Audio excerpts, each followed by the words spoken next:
Hey y'all, and welcome back to another tip video. My name is Tia with Travel with Tia, and today I want to talk to you about flying budget airlines. And I would say that I personally fly budget airlines 9 times out of 10 when I'm flying, because I have learned how to get the best value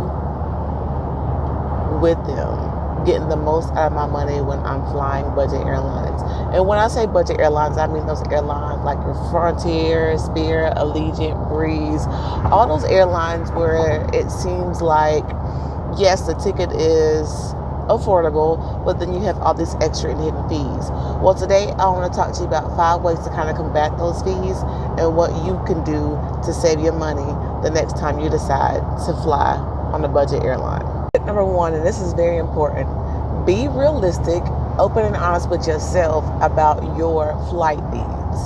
If you know that you have to know what seat you're going to be in, if you know that you have to bring 2 big suitcases when you're only going to be gone for a week, if you know that you need extra leg room, if you know you have any special accommodations, then flying budget airlines may not be for you, and that's okay, especially if you know that you have needs that these airlines just cannot accommodate unless you want to pay extra for it. So know your expectations, know yourself, and be realistic with your travel needs. Number 2, if you want to pick your seat, and I will say this: if you have the flexibility to not pick your seat until you board, do that. So what I have learned recently is a lot of these budget airlines will let you upgrade your seat, which means that you pay additional fee for a bigger seat or the exit aisle seats at the gate. So if you want to wait until your seat is assigned for you, that means you did not pay for your seat, then go to the desk agent to see if they have any seats available for purchase. The last time that I flew Spirit, I ended up getting those big old comfy seats in the front for $25. And those seats usually cost at least $100 off the top when you book your seat. Now, that doesn't always happen, but if you have the flexibility to do that, check with the desk agent at the time of your flight to see if you can get that upgrade.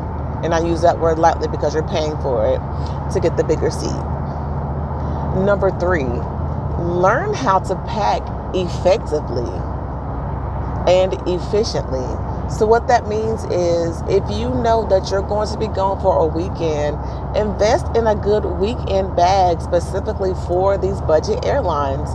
There are a lot of websites out here that offer these bags, and I recently found a book bag that I love to travel with, that I can hold probably a week's worth of clothes in a book bag, and it fits into the budget airline specifications for the personal item that you do get allotted.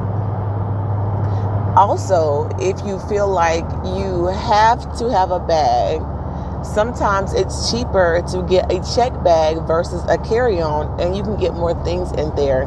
Now, there is a 40-pound weight limit for most of these bags now, but if you know that you usually carry a bag, whether it's a carry-on or a big bag, a lot of times that check bag is going to be cheaper.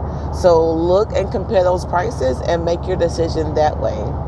Another way to save money on baggage is, if you're flying with somebody, and again, if it's a short trip and you feel comfortable with this person, opt to maybe share a big bag, because again, remember, that check bag is probably going to be a little bit cheaper for you, and at the same time you can split that cost with that person. Number 4, pack your own snacks.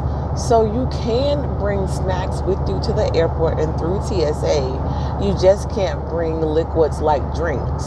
So you might have to buy your water at the airport, or your soda, whatever you drink at the airport.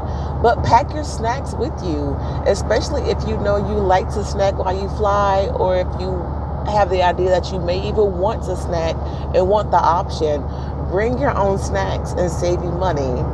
instead of trying to buy the snacks on the budget airlines or even at the airport, because usually budget airlines do not offer an in-service drink or snack. So if you pack your own, you alleviate the cost right then and there of having to do that. Number 5, and I cannot stress this enough, lower your expectations. The budget airlines are there to get you from point A to point B. No frills, no extra things. Your seat may not recline. You may not have as much space as you would on a standard airline. But if that's worth it to you, then lower that expectation. You're getting from point A to point B. And now, if you know that it's a short flight, it might be worth it to you to do that budget airline. But if you know it's a longer flight and you know you get a little restless, you might need to go ahead and splurge on that regular airline. Again, lower your expectations and be real with yourself, and you'll do just fine flying on a budget. Again, this is 5 tips and strategies to maybe save you a couple dollars when you're considering traveling on a budget airline. Tia, with Travel with Tia. Come, do travel with me.